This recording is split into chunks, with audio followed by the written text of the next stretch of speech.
ఓం గం గణపతయే నమః. ఓం శ్రీమాత్రే నమః. అందరికీ నమస్కారం.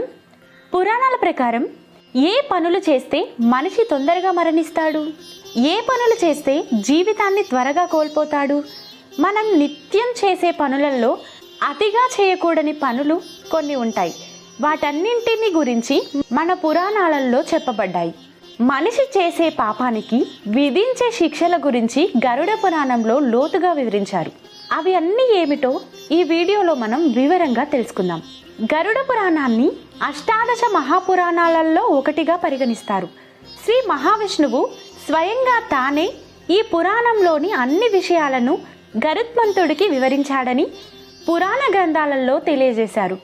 శ్రీ మహావిష్ణువు తన వాహనమైన గరుత్మంతుడు అడిగిన అన్ని ప్రశ్నలకు వివరణాత్మకంగా సమాధానమిస్తూ శ్రీ మహావిష్ణువు జీవితాన్ని సరిగ్గా జీవించే విధానం, నియమాలను వివరించారు. అందుకే దీనిని గరుడ పురాణం అని పిలుస్తారు. గరుడ పురాణంలో పేర్కొన్న పలు అంశాలలో ఒకటి మనిషి ఏ పనులు చేయకూడదు, ఏ పనులు చేయవచ్చు అని ఇప్పుడు మనం తెలుసుకుందాం. ఒకవేళ ఇలాంటి అలవాట్లు ఉంటే గనక వదిలేయడం మనకు చాలా శ్రేయస్కరం. ఉదయం బ్రహ్మ ముహూర్తంలో స్వచ్ఛమైన గాలి ఎక్కువగా ఉన్నందున ఉదయం ఆలస్యంగా నిద్రలేచేవారు తమ జీవితాన్ని తగ్గించుకుంటారని గరుడ పురాణంలో చెప్పారు. ఉదయపు గాలి ద్వారా అనేక వ్యాధులు నయమవుతాయి. ఉదయాన్నే నిద్రలేచిన వ్యక్తి బయట గాలిని పీల్చడం ద్వారా శ్వాసకోశ వ్యాధులు రావు. వారి ఆయుష్ పెరుగుతుంది. ఆలస్యంగా నిద్రపోయే వ్యక్తులు ఉదయం జీవితాన్ని అందించే గాలిని అందుకోలేరు. అటువంటి పరిస్థితుల్లో వారు అన్ని వ్యాధులతో ఉక్కిరిబిక్కిరి అయ్యే అవకాశాలున్నాయి. మనం ప్రతిరోజు ఉపయోగించే పెరుగు ఆరోగ్యకరమైన ఆహారంగా పరిగణించబడుతుంది. అయితే పెరుగును రాత్రిపూట తీసుకోవడం వలన అనేక వ్యాధులు వస్తాయని గరుడ పురాణంలో చెప్పారు.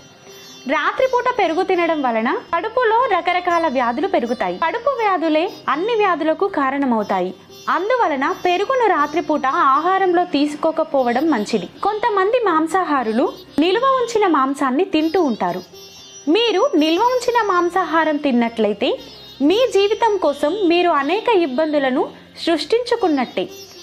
ఎందుకంటే నిల్వ ఉంచిన మాంసంలో ప్రమాదకరమైన బ్యాక్టీరియా వృద్ధి చెందుతుంది. అటువంటి పరిస్థితుల్లో మీరు దీనిని తింటే ఈ బ్యాక్టీరియా మీ కడుపులోకి చేరి మిమ్మల్ని అన్ని వ్యాధులతో బాధపడేలా చేస్తుంది. నిలువ ఉంచిన మాంసాహారం తినకపోవడం చాలా మంచిది. జీవితంలో చాలా సమస్యలకు దారితీసే స్త్రీ పురుషులకు శారీరక సంబంధాలపై నియంత్రణ ఉండాలి. ఉదయం లైంగిక సంపర్కం చేయడం లేదా అధిక లైంగిక సంపర్కం పురుషుల జీవితకాలాన్ని తగ్గిస్తుంది. ఇది కాకుండా ఉదయాన్నే సంబంధాన్ని ఏర్పరచుకోవడం కూడా శారీరక బలహీనతను ఏర్పరుస్తుంది. మీ శరీరం వ్యాధులతో పోరాడే శక్తిని కోల్పోయే సమయం వస్తుంది. యోగులు, ఋషులు యోగా, ప్రాణాయామం, ధ్యానం కోసం ఉదయం సమయాన్ని నిర్ణయించారు. తద్వారా ఈ సమయంలో శరీరంలో శక్తి వృద్ధి చేయబడుతుంది. కాబట్టి ఆధ్యాత్మిక జీవితాన్ని అలవాటు చేసుకోవాలి. శ్మశాన వాటికలో మృత్యుదేహాన్ని కాల్చిన తర్వాత మంటల నుండి బయటికి వచ్చే పొగ గాలిలో కలిసిపోయి అక్కడ ఉన్న వ్యక్తుల శరీరంపై అంటుకునే అనేక బ్యాక్టీరియాలు ఉంటాయి. అందువలన దహన సంస్కరణల వద్ద ఎక్కువసేపు ఉండి అక్కడ నుండి ఇంటికి వచ్చిన తర్వాత స్నానం చేయకముందే అక్కడ నుండి వచ్చిన బట్టలను ఉతుక్కోవాలి. తరువాత స్నానం చేయాలి.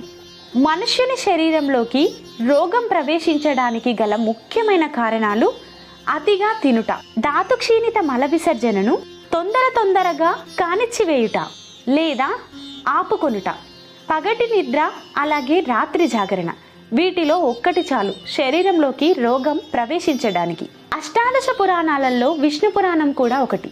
విష్ణు పురాణం వేదాలలో వేదం, శాస్త్రాలలో శాస్త్రం, జ్యోతిష్యంలో ఇతిహాసం, యోగ విద్యలలో యోగ విద్య, కావ్యాలలో కావ్యం, సకల జనుల మనోరంజనం. పరమాత్ముడైన శ్రీ మహావిష్ణువు చరిత్ర గల పురాణ సంహిత అది.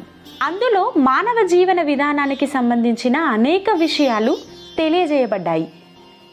వచనాశైలిలో ఉండే ఈ పురాణం సర్గ, ప్రతిసర్గ, మన్వత్ర, వంశానుచరిత్రం అనే పంచలక్షణాల గురించి తెలియజేస్తుంది. మునుపు బ్రాహ్మణుడు దానిని స్వకీయ బుద్ధి విషయములతో దక్షిణ ప్రజాపతికి చెప్పాడు. ఆయన పురుకుత్సుడనే రాజునకు చెప్పగా ఆ రాజు సారస్వతునకు చెప్పాడు. అయితే ఇందులో మానవ జీవితానికి సంబంధించిన అనేక విషయాలు తెలియపరిచారు. మానవులకు స్నానం అనేది చాలా ముఖ్యం. అయితే అతిగా చేస్తే అనర్థాలకు దారితీస్తుంది. ఎక్కువ సార్లు స్నానం చేయడం వలన అనారోగ్యానికి గురి కాక తప్పదట. స్నానాన్ని సాధ్యమైనంత త్వరగా ముగించడానికి ప్రయత్నించాలి. రాత్రి సమయాలలో కొన్ని విషయాలను విష్ణు పురాణం నిషేధించింది.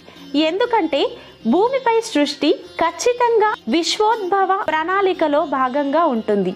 రాత్రిపూట రహదారులను దాటకూడదు. దీని వలన సామాన్య మానవుడు ఇబ్బందులను ఎదుర్కోవలసి వస్తుంది. శ్మశానాలను రాత్రి వేళల్లో సందర్శించరాదు. అక్కడ ఎప్పుడూ ప్రతికూల శక్తులు క్రియాత్మకంగా ఉంటాయి. కాబట్టి దీని వలన శరీర వ్యవస్థపై తీవ్ర ప్రభావం పడుతుంది. అలాగే ఈ ప్రదేశంలో పీల్చే గాలి అనారోగ్యం, ఊపిరితిత్తులకు హాని కలిగిస్తుంది. చెడు ప్రవర్తన, క్రూరమైన ఆలోచనలు కలిగిన వారికి దూరంగా ఉండాలి. అలాంటి వాళ్ళు రాత్రి వేళలో తమ కార్యకలాపాలను సాగిస్తారు. నిద్ర తక్కువైనా లేదా ఎక్కువైనా ప్రమాదమే. దీని వలన అనేక సమస్యలు తలెత్తే ఆస్కారం ఎక్కువగా ఉంటుంది. నిద్రపోయే సమయం, మేల్కొనే సమయాన్ని ఒకసారి పరీక్షించుకోండి. విష్ణు పురాణం ప్రకారం బ్రహ్మముహూర్తంలో మేల్కోవాలి. గరుడ పురాణం ప్రకారం మనిషి భూమిపై చేసే ప్రతి కర్మకు ఫలం అతను చనిపోయిన తర్వాత అతనికి ఇవ్వబడుతుంది. మనిషి మరణం తర్వాత స్వర్గమా లేదా నరకమా అనేది వారు చేసే కర్మల ప్రతిఫలంపై ఆధారపడి ఉంటుంది. మనం మంచిని చేస్తే తర్వాత అంతా మంచి జరుగుతుందని నమ్మాలి. ఇతరులకు మంచి చేసి ఎవరిని బాధ పెట్టకపోతే మరణం తర్వాత స్వర్గ ప్రవేశం లభిస్తుంది. చెడు పనులను చేస్తే చెడు చేసిన ప్రతి కర్మకు నరకంలో బాధపడవలసిన అవసరం ఉంటుంది. మనిషి చేసే పాపాలకి విధించే శిక్షల గురించి గరుడ పురాణంలో లోతుగా వివరించారు. అందులో కొన్ని భయంకరమైన శిక్షల గురించి కూడా తెలుసుకుందాం. కుంభీపాకం. వేట ఒక ఆట అనుకుని సాధు జంతువులను కిరాతకంగా హతమార్చి కడుపు నింపుకునే వారికి విధించే శిక్ష కుంభీపాకం. అనవసరంగా ఇతరులను హింసించి చంపేవారు కుంభీపాకం ద్వారా శిక్ష పొందుతారు. ఈ నరకం చాలా భయంకరంగా ఉంటుంది. కనకనలాడే రాగి పాత్రలాగా ఉంటుంది. పైనుంచి సూర్యుడు, కింద బగ్గున మండుతున్న మంటలతో ఆ రాగి కొలిమి విపరీతంగా వేడెక్కి ఉంటుంది. పుయోదక నరకం. ఆడపిల్లలతో శారీరక సంబంధాలను పెట్టుకుని అనుభవించే వారికి పుయోదక నరకంలో శిక్ష పడుతుంది. అంధకూపం. ఇతరులను బాధించే వారికి అంధకూపం ద్వారా శిక్ష వేస్తారు. క్రిమి భోజనం. క్రిమి కీటకాలతో నరకం విధిస్తారు. ఇతరులని అవసరం తీరాక వదిలేసే వారికి క్రిమి భోజనం శిక్ష విధిస్తారు. విల్పక నరకం. బ్రాహ్మణులు మద్యం సేవిస్తే విల్పక నరకం విధిస్తారు. తప్తమూర్తి నరకం. బంగారం, వజ్రాలు దొంగతనం చేసే వారికి తప్తమూర్తి నరకాన్ని విధిస్తారు. వైశాసన నరకం. పేదలు ఆకలి దప్పికలతో బాధపడుతుంటే తమ దర్పాన్ని ప్రదర్శించుకోవడానికి విందులు, వినోదాలు చేసుకుంటూ అవతలి వాళ్ళు బాధపడుతుంటే చూసి ఆనందించే దుర్మార్గపు మనసున్న వాళ్ళంతా ఈ నరకానికి వచ్చి పడుతూ ఉంటారు. రౌరవ నరకం. శరీరమే శాశ్వతమని తన కోసం, తన వారి కోసం ఇతరుల ఆస్తిపాస్తులను లాక్కుని ఆక్రమంగా అనుభవించే వాళ్ళు రౌరవ అనే నరకానికి వెళతారు. వారికి శిక్ష కూడా చాలా కఠినంగానే ఉంటుంది. లాలాభక్షణ నరకం. ఇతరులతో బలవంతంగా అత్యాచారం చేసేవారిని అతి కిరాతకంగా హింసించేందుకు ఈ లాలాభక్షణ నరకాన్ని ఉపయోగిస్తారు. విషాస నరకం. పశుపక్షాదులను హింసించే వారికి విషాస నరకం విధిస్తారు. చూసారు కదండి, మరణం తర్వాత వారి పాపకర్మలను బట్టి ఎవరెవరు ఎటువంటి నరకాన్ని అనుభవిస్తారు అనే విషయాన్ని గురించి. ఇది ఇవాల్టి వీడియో. ఈ వీడియో కనుక మీకు నచ్చినట్లయితే దయచేసి ఒక లైక్ చేయండి. మీ ఒక్క లైక్ మాకు ఎంతగానో సపోర్ట్ చేస్తుంది.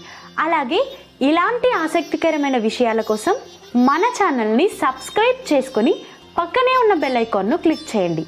ఇంత ఓపికగా ఈ వీడియోను చివరి వరకు చూసినందుకు మీ అందరికీ ధన్యవాదాలు.